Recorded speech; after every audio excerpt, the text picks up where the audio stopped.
Hello everyone. In this session, we are going to learn about Selenium, just overview of Selenium and an introduction to Selenium. So this is the first session that I'm giving you for Selenium introduction.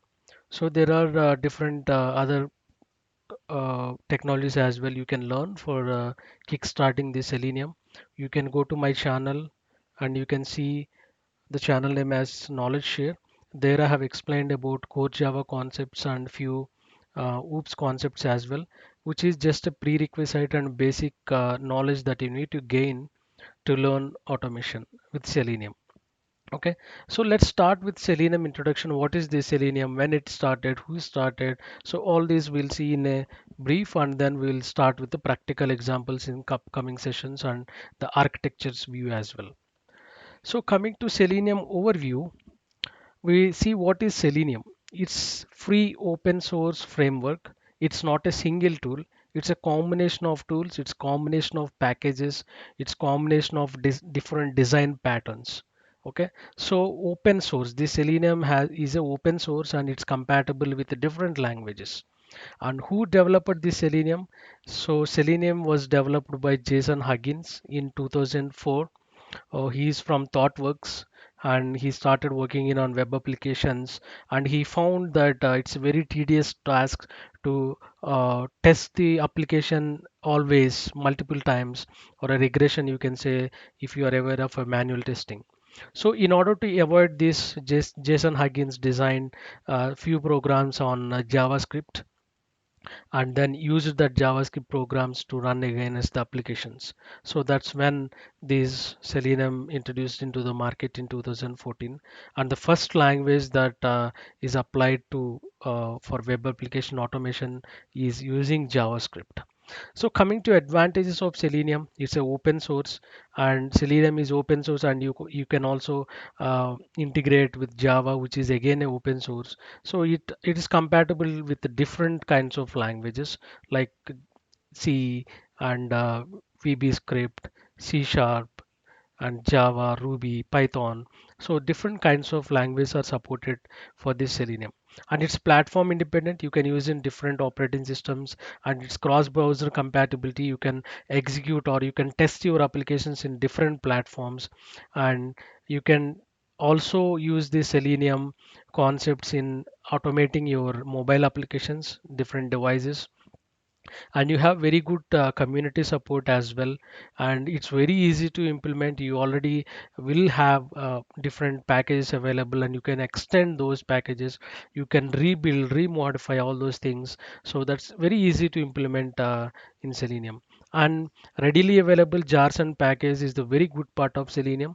If you have the different jars and packages already available, that will make your work less, and you can concentrate on actual building the functionality of your applications.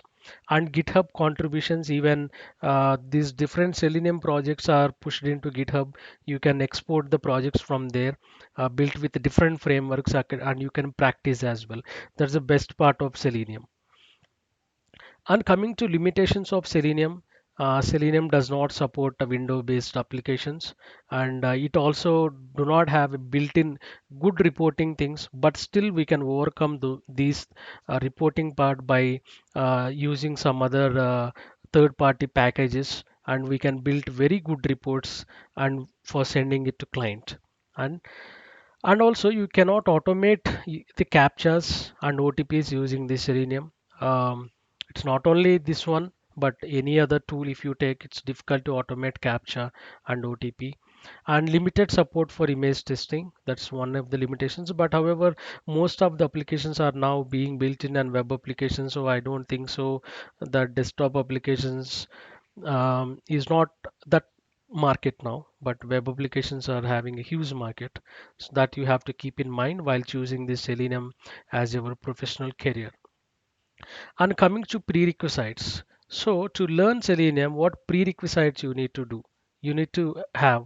Basically, you might think very big that if I want to learn Selenium, I need to have a very big programming language. I should be very technical, all those things. But keep all those aside. That's not at all required. If you have a zeal of learning, it's very easy to learn.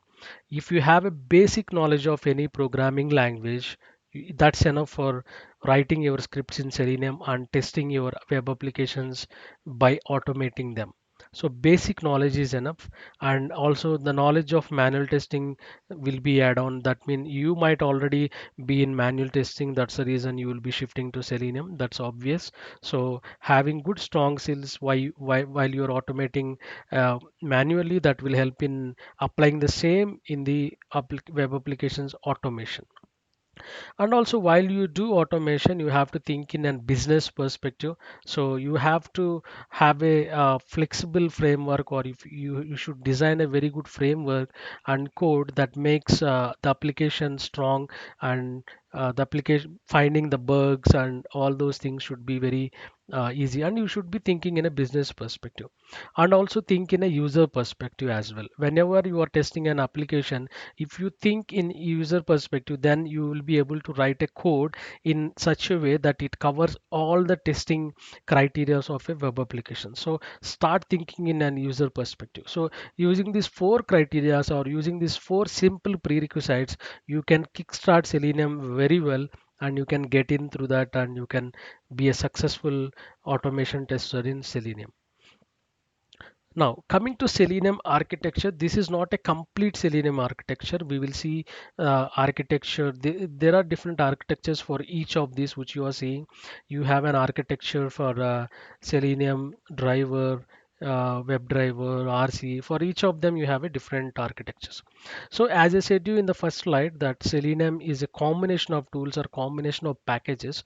This is a suite. Selenium suite has four different things. It's coming, I mean, it's being built, and now they are improvising the Selenium. So initially you have a different packages like Selenium IDE, Selenium RC, and Selenium WebDriver, and Selenium Grid. So IDE stands for Integrated Development Environment, and Selenium RC is a remote control. So we will see each of these component in a different sessions. Selenium IDE is just a plugin that will be installed in an Firefox, and you will be using it for a simply plug and play automation kind of. This Selenium RC is a old one. It's called a remote control. We will see that in detail. And Selenium WebDriver is the one that we are currently using. This Selenium RC and Selenium WebDriver are combined and formed into a Selenium version 2. And then they improvised, and they added few functionalities, few features, and now it is a V3. And later on, recently, they added some more features which are very great. And now the version which we are using was is V4 version 4. And the Selenium Grid which you see here, this is the greatest add-on or greatest concepts in Selenium, we can say. If you want to execute your test cases multiple times, multiple browsers across different systems, so this will be helpful to use this concept, and you can reduce your time of execution, and you can achieve lot of time saving using this Selenium Grid. We will see each of the component in the different sessions, and try to learn these concepts very carefully. Firstly, you have to know the architecture of each and every component. That will be very helpful in interview point of view, as well as when you are designing, you will have very good strong basics when you are implementing your framework or codes. Okay, so that's all for now. This is just, I thought of giving us overview on Selenium, and take further, because having a basic knowledge is very important when you start something to achieve. So this is the first session that I'm um, handling on Selenium overview. This is the first session. So just go through all these slides, and just remember what is the uses of Selenium, what are the advantages of Selenium, what are the limitations of Selenium. If you be familiar with the basic, then you will be a very successful automation engineer. So that's all for now. We'll meet in the next session. Thank you and have a nice day.